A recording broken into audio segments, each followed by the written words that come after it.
नमस्कार, KP news 24/7 में आपका स्वागत है। मैं हूं आयुषी विजयवर्गीय आपके साथ। तो चलिए खबरों के सफर की शुरुआत करते हैं और सबसे पहले एक नजर हेडलाइंस पर। एचडी कुमारस्वामी समेत कर्नाटक के 3 अन्य पूर्व सीएम बन सकते हैं केंद्रीय मंत्री। राजनीतिक गलियारों में अटकलें जोरों पर।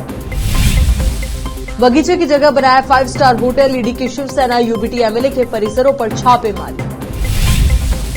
बिल्किस के मामले को गंभीरता से ले दोषियों पर सुप्रीम कोर्ट के फैसले के बाद शरद पवार ने महाराष्ट्र सरकार को दी नसीहत। लोकसभा चुनाव में गोवा में भी ताल ठोकेगी आम आदमी पार्टी। 2 दिनों के दौरे पर जाएंगे केजरीवाल। लालू परिवार की बड़ी मुश्किलें। राबड़ी देवी और मीसा भारती के खिलाफ ईडी की नई चार्जशीट। श्रीराम के नाम की टोपी बना रहा अमरोहा का एक मुस्लिम परिवार। मिला 40,000 टोपियों का ऑर्डर।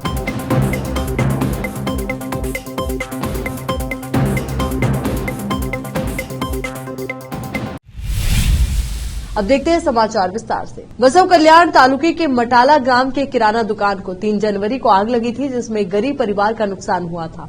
आज कांग्रेस नेता धनराज ताड़मपल्ली और अर्जुन कनक ने मटाला का दौरा करके उस जली हुई दुकान का दौरा किया और उस दुकान मालिक और उसके परिवार से मुलाकात करके उनसे बात की और उनकी मदद की। साथ ही उन्होंने कहा कि हमारी सरकार से जो भी मदद हो सकती है हम करेंगे, ताकि आप फिर से कारोबार कर सको। इस आग की घटना को होकर के 1 सप्ताह हो गया है, परंतु बसव कल्याण के विधायक और पूर्व एमएलसी विजय सिंह ने अभी तक घटनास्थल का दौरा नहीं किया है।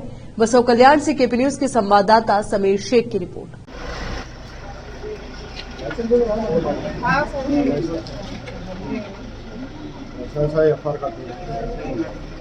पुलिस पंचनामा भी हो गए क्या?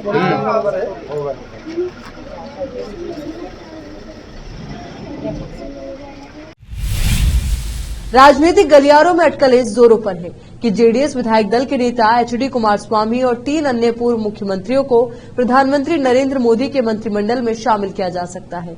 कुमारस्वामी ने कहा कि उन्हें ऐसी किसी चर्चा की जानकारी नहीं है। सूत्रों के मुताबिक बीजेपी का राष्ट्रीय नेतृत्व आगामी लोकसभा चुनाव में अधिक सीटें जीतने और वोट शेयर बढ़ाने पर विचार कर रहा है। इसलिए वो चुनाव से पहले कुमारस्वामी समेत 4 पूर्व मुख्यमंत्रियों को मंत्रिमंडल में शामिल करने की योजना बना रही है। पूर्व मुख्यमंत्री वसुंधरा राजे राजस्थान, देवेंद्र फडणवीस महाराष्ट्र और शिवराज सिंह चौहान मध्य प्रदेश। बीजेपी सूत्रों ने कहा कि उच्च स्तर पर चर्चा के अनुसार अगर राजग सत्ता में वापस आता है तो उनमें से कुछ लोकसभा चुनाव लड़ सकते हैं और केंद्रीय मंत्री बने रहेंगे। कुमारस्वामी सहित उनमें से कुछ को चुनाव लड़ने में कोई दिलचस्पी नहीं है। अयोध्या के राम मंदिर में रामलला की प्राण प्रतिष्ठा को लेकर केवल भारत में ही नहीं बल्कि पूरे विश्व में धूम मची हुई है। 22 जनवरी को रामलला की प्राण प्रतिष्ठा का कार्यक्रम आयोजित किया जाएगा, जिसका सीधा प्रसारण केवल शहरों में ही नहीं बल्कि भारत के हर एक गांव में भी होगा। तेलंगाना में बीजेपी के प्रदेशाध्यक्ष जी किशन रेड्डी ने रामलला की प्राण प्रतिष्ठा को लेकर कहा कि पूरे भारत में एक भी ऐसा गांव नहीं होगा जहां प्राण प्रतिष्ठा कार्यक्रम का सीधा प्रसारण नहीं दिखाया जाए। जी किशन रेड्डी ने यह भी कहा कि भारत की आजादी के बाद से ये हिंदुओं का सबसे भव्य आयोजन है। उन्होंने कहा केवल हिंदू ही नहीं बल्कि दुनिया के लोग राम मंदिर में प्राण प्रतिष्ठा कार्यक्रम के इंतजार में हैं। वे सब बहुत खुश हैं। यहाँ एक भी ऐसा गांव खाली नहीं रहेगा जहां इस कार्यक्रम का सीधा प्रसारण न दिखाया जाए। ये कार्यक्रम अमेरिका के टाइम स्क्वायर में भी सीधा प्रसारित किया जाएगा।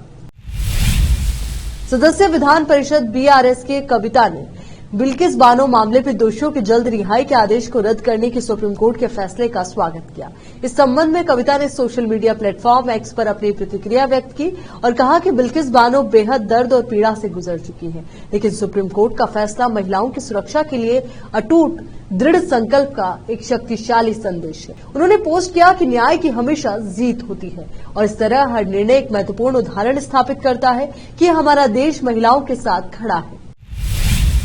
प्रवर्तन निदेशालय ईडी ने शहर के जोगेश्वरी इलाके में एक होटल के निर्माण में कथित अनियमितताओं से जुड़े धन शोधन मामले की जांच के सिलसिले में शिवसेना यूबीटी विधायक रविंद्र वाइकर और उनसे जुड़ी कई संस्थाओं के परिसरों पर मंगलवार को छापेमारी की। आधिकारिक सूत्रों ने ये जानकारी दी। उन्होंने बताया कि एजेंसी मुंबई के लगभग 7 स्थानों पर तलाशी ले रहे हैं। सूत्रों ने बताया कि जिन स्थानों पर तलाशी ली जा रही है उनमें वाइकर और उनके कुछ साझेदारों तथा अन्य के परिसर शामिल हैं। 64 वर्षीय वाइकर उद्धव बाला साहेब ठाकरे गुट से विधायक हैं और महाराष्ट्र विधानसभा में जोगेश्वरी पूर्व निर्वाचन क्षेत्र का प्रतिनिधित्व करते हैं। यहाँ रुक रहे एक छोटे से ब्रेक के लिए जल्द हाजिर होंगे।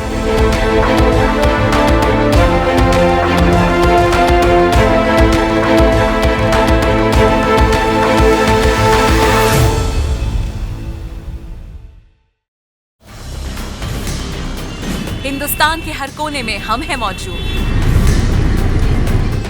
24 घंटे हालात पर गहरी नजर, खबरों से जुड़े चुभते सवालात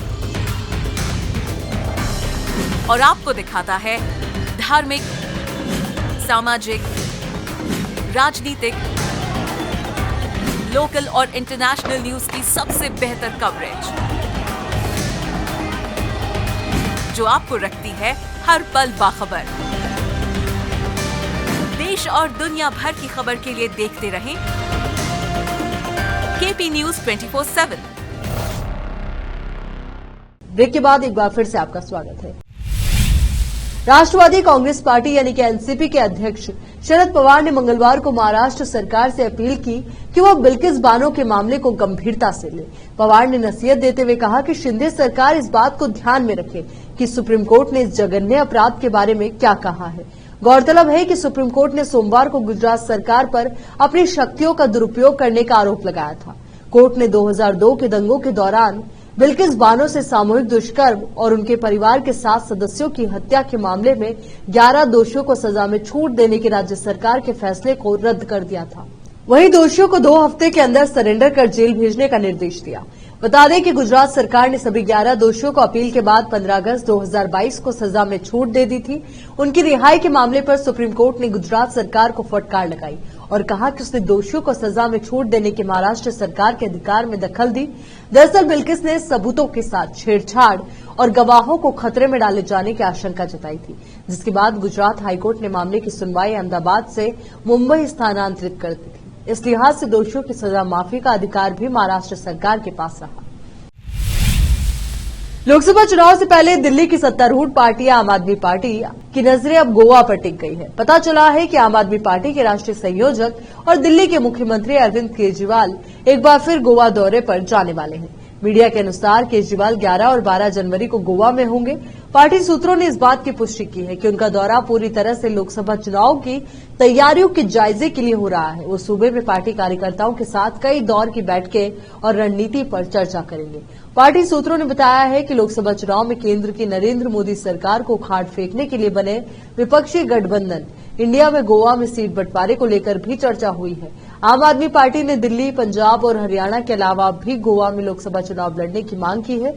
हालांकि यहां 2 ही सीटें हैं, इसलिए पार्टी को गठबंधन में कितनी सीट मिलती है, ये देखने वाली बात होगी। राम मंदिर की प्राण प्रतिष्ठा समारोह का जिक्र कर पश्चिम बंगाल की मुख्यमंत्री ममता बनर्जी ने मंगलवार 9 जनवरी को बीजेपी पर हमला किया। बनर्जी ने कहा कि लोकसभा चुनाव से पहले राम मंदिर उद्घाटन के जरिए बीजेपी नौटंकी कर रही है। टीएमसी की चीफ ममता बनर्जी ने बंगाल के जयनगर में कहा कि मुझसे राम मंदिर को लेकर पूछा गया है। मैं उस उत्सव पर विश्वास रखती हूं जो सभी को साथ लेकर चलता है। आपको जो करना है करिए। आप चुनाव से पहले नौटंकी कर रहे हैं, इससे मुझे कोई दिक्कत नहीं है, लेकिन दूसरे समुदाय के लोगों की अवहेलना करना सही नहीं है। उन्होंने आगे कहा कि मैं ईश्वर अल्लाह की कसम खाकर कहती हूं कि जब तक मैं रहूंगी तब तक कभी हिंदू मुसलमान में भेदभाव करने नहीं दूंगी। मैं लोगों को धार्मिक आधार पर बांटने में विश्वास नहीं रखती। बिहार के चर्चित नौकरी के बदले जमीन घोटाले में लालू प्रसाद यादव की मुश्किलें लगातार बढ़ती जा रही। प्रवर्तन निदेशालय ने नई चार्जशीट दाखिल की है। ईडी ने इस मामले में अब मीसा भारती का नाम शामिल किया है। आरोप है कि रेल मंत्री रहते हुए लालू प्रसाद यादव ने रेलवे में नौकरी देने के बदले लोगों से उनकी जमीन अपने और अपने परिवारजनों के नाम लिखवाई थी। कोर्ट इस मामले में 16 जनवरी को सुनवाई करेगा। जांच एजेंसी पहले ही इस मामले में लालू प्रसाद यादव समेत 17 लोगों के खिलाफ जांच कर रही है। हालांकि राबड़ी देवी और उनके बेटे तेजस्वी यादव पहले से ही इस मामले में दोषी ठहराए गए हैं। इस मामले में 6 जनवरी को सुनवाई होनी थी, लेकिन लालू यादव, राबड़ी देवी और तेजस्वी यादव कोर्ट में पेश नहीं हुए। तीनों ने ही कोर्ट में पेश होने से छूट मांगी थी। मंगलवार को ईडी ने राउज एवेन्यू कोर्ट में एक नई चार्जशीट दाखिल करते हुए नौकरी के बदले जमीन धनशोधन मामले में राबड़ी देवी और मीसा भारती के खिलाफ चार्जशीट दाखिल की है। जानकारी के अनुसार इस चार्जशीट में हिमा यादव, हृदयानंद चौधरी और अमित कात्याल के नाम भी शामिल हैं। कोर्ट ईडी की इस चार्जशीट पर 16 जनवरी को सुनवाई करेगा। राम मंदिर का उद्घाटन 22 जनवरी को है। पूरे देश में राम मंदिर के लिए उत्साह देखने को मिल रहा है। ऐसे में राम मंदिर के अंदर लगने वाला घंटा तैयार हो चुका है। ये घंटा 2100 किलो का है। जिसे बनाने में 4 साल लगे हैं। वही ये घंटा आगरा लोकसभा क्षेत्र के जलेसर विधानसभा में बनाया गया है, जिसे केंद्रीय मंत्री और आगरा से सांसद एसपी सिंह बघेल ने रथ पर रखकर शोभा यात्रा में भाग लिया। अब ये घंटा अयोध्या की तरफ निकल चुका है। राम मंदिर में प्रवेश करने से पहले ही आपको ये घंटा नजर आएगा, जो राम मंदिर में 4 चांद लगा देगा। इसे बनाने के लिए 4 साल से कारीगर लगे हुए थे, जिसे अष्ट धातु से बनाया गया है। इससे निकलने वाली आवाज अद्भुत होगी, जो दूर दूर तक लोगों को सुनाई देगी। घंटा निर्माण में करीब 25 लाख रुपए की लागत आई है। इसका वजन 2100 किलो है। इस घंटे की ऊंचाई 6 फीट है और चौड़ाई 5 फीट है। यहाँ रुक रहे एक और छोटे से ब्रेक के लिए फौरन लौटेंगे।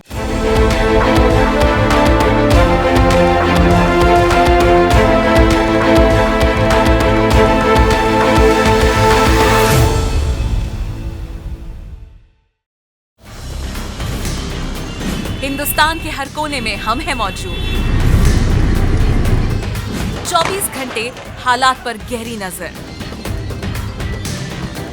खबरों से जुड़े चुपते सवालात, और आपको दिखाता है धार्मिक, सामाजिक, राजनीतिक, लोकल और इंटरनेशनल न्यूज की सबसे बेहतर कवरेज, जो आपको रखती है हर पल बाखबर। देश और दुनिया भर की खबर के लिए देखते रहें केपी न्यूज 24/7। ब्रेक के बाद बढ़ते आगे। रामलला की प्राण प्रतिष्ठा के लिए अयोध्या सज धज कर तैयार है। 22 जनवरी को राम मंदिर की प्राण प्रतिष्ठा से पहले ही पूरा भारत अयोध्यामय है। हर कोई प्रभु राम के आगमन पर अपना योगदान देना चाहता है। इसी क्रम में अमरोहा का एक मुस्लिम परिवार भी लगा हुआ है और श्री राम के नाम वाली टोपियां तैयार कर रहा है। ये टोपियां 22 जनवरी को भगवान राम के मंदिर के उद्घाटन वाले दिन श्री राम के भक्त पहनेंगे। अयोध्या में राम मंदिर के उद्घाटन से पहले उत्तर प्रदेश के अमरोहा के मुस्लिम कारीगर वसीम बेग और उनके परिवार को उद्घाटन वाले दिन पहनी जाने वाली जय श्री राम लिखी टोपियों का बड़ा ऑर्डर मिला है। नसीम बेग ने बताया कि उन्हें 40,000 टोपियां भगवान श्री राम की तस्वीर और नाम के साथ बनाकर भेजने का ऑर्डर दिल्ली से मिला है, जो अयोध्या जाएंगी। अचानक इतना बड़ा ऑर्डर मिलने से नसीम बेग और उनके परिवार के चेहरे खिल उठे हैं। अमरोहा शहर हिंदू मुस्लिम एकता का संदेश देने वाला शहर तो है ही। अमरोहा के रहने वाले वसीम बेग और उनके खानदान के लोग काफी लंबे समय से हिंदुओं के त्योहारों पर टोपियां बनाकर सौहार्द स्थापित करने का काम कर रहे हैं। नसीम बेग का परिवार टोपी बनाकर ही अपना गुजारा करता है। इसी काम से उनके घर का चूल्हा जलता है। हालांकि अब राम मंदिर के उद्घाटन से पहले श्री राम नाम की टोपियां बनाकर नसीम बेग खुद पर फख्र महसूस कर रहे हैं। बिल्किस बानो रेप केस में बरी किए गए 11 अपराधियों को दोबारा जेल में डालने के सुप्रीम कोर्ट के फैसले पर हर तरफ खुशी जाहिर की जा रही है। कई लोग इस बात से खुश हैं कि देश की सुप्रीम कोर्ट ने सही फैसला दिया है। इसी सिलसिले में गुजरात राज्य के देवगढ़ बारिया इलाके में बिल्किस बानो के घर के सामने पटाखे छोड़े गए और सुप्रीम कोर्ट के फैसले का जश्न मनाया गया। बता दें कि गुजरात दंगों के दौरान बिल्किस बानो से रेप और उसके परिवार के 7 लोगों की हत्या के मामले में आरोपियों की रिहाई को चुनौती देने वाली याचिका पर सुप्रीम कोर्ट ने अपना फैसला सुनाया। कोर्ट का फैसला बिल्किस बानो के लिए राहत का संदेश है और आरोपियों को फिर से जेल जाना होगा। बता दें कि समय से पहले रिहा होने वालों में जसवंत नाइक, गोविंद नाइक, शैलेश भट्ट, राधेश्याम शाह, विपिन चंद्र जोशी, केसर भाई मोहनिया, प्रदीप मोरदिया, बुक्का भाई मोहनिया, राजू भाई सोनी, नितेश भट्ट और रमेश चन्ना शामिल हैं। वैसे तो गाजियाबाद का नाम बदलने की मांग काफी पुरानी है, लेकिन अब नगर निगम की बोर्ड मीटिंग में इस पर गंभीर चर्चा हुई। जी हां, पहली बार इस तरह की बात बैठक के एजेंडे में शामिल रही। टेबल पर कई वैकल्पिक नाम भी सुझाए गए, जैसे गजनगर, हरनंदी नगर। बीजेपी के एक पार्षद ने एनसीआर के इस जिले का नाम बदलने का प्रस्ताव रखा। इसे एजेंडे में शामिल किया गया और अब माना जा रहा है कि इस प्रस्ताव को आगे बढ़ाया जा सकता है। मेयर सुनीता दयाल ने बताया कि एक बार बोर्ड इस प्रस्ताव पर सहमति जताता है तो इसे राज्य सरकार के पास भेजा जाएगा। इसके बाद ये अंतिम मंजूरी के लिए केंद्र सरकार के पास जाएगा। हिंदू संगठन काफी समय से गाजियाबाद का नाम बदलने की मांग कर रहे हैं। अयोध्या को मुख्यमंत्री योगी आदित्यनाथ के विजन के अनुसार जिस सोलर सिटी के मॉडल के तौर पर प्रोजेक्ट किया जा रहा है, उसका जल्द ही Guinness book of world records में भी उल्लेख होने वाला है। सीएम योगी के दिशा निर्देशन में बनी विशिष्ट कार्य योजना को क्रियान्वित करते हुए उत्तर प्रदेश नवीन एवं नवीकरणीय ऊर्जा विकास अभिकरण जल्द ही दुनिया की सबसे बड़ी solar powered street lights line परियोजना को पूर्ण करके वैश्विक कीर्तिमान स्थापित करने की दिशा में तेजी से प्रयास कर रहा है। इस परियोजना के तहत 10.15 किलोमीटर के स्ट्रेच में 470 सोलर पावर्ड स्ट्रीट लाइट्स लगाकर यूपी नेड़ा अयोध्या की गौरव गाथा में एक नया अध्याय जोड़ने जा रही है। फिलहाल करीब 70% कार्य को पूरा कर लिया गया है और 22 जनवरी से पहले ही निर्धारित लक्ष्य को प्राप्त करके वर्ल्ड रिकॉर्ड कायम कर लिया जाएगा। अयोध्या का नाम यूं तो दीपोत्सव को लेकर पहले ही Guinness book of world record में दर्ज है, मगर अब अयोध्या में सौर ऊर्जा के लिए जरिए भी वर्ल्ड रिकॉर्ड बनाने की तैयारियां योगी सरकार द्वारा पूर्ण कर ली गई है। चलिए एक बार फिर से नजर डालते हैं हेडलाइंस पर। एचडी कुमारस्वामी समेत कर्नाटक के 3 अन्य पूर्व सीएम बन सकते हैं केंद्रीय मंत्री, राजनीतिक गलियारों में अटकलें जोरों पर। बगीचे की जगह बनाया 5 स्टार होटल, ईडी की शिवसेना यूबीटी एमएलए के परिसरों पर छापेमारी। बिल्किस के मामले को गंभीरता से ले दोषियों पर सुप्रीम कोर्ट के फैसले के बाद शरद पवार ने महाराष्ट्र सरकार को दी नसीहत। लोकसभा चुनाव में गोवा में भी ताल ठोकेगी आम आदमी पार्टी, 2 दिनों के दौरे पर जाएंगे केजरीवाल। लालू परिवार की बड़ी मुश्किलें, राबड़ी देवी और मीसा भारती के खिलाफ ईडी की नई चार्जशीट। श्रीराम के नाम की टोपी बना रहा अमरोहा का एक मुस्लिम परिवार, मिला 40,000 टोपियों का ऑर्डर।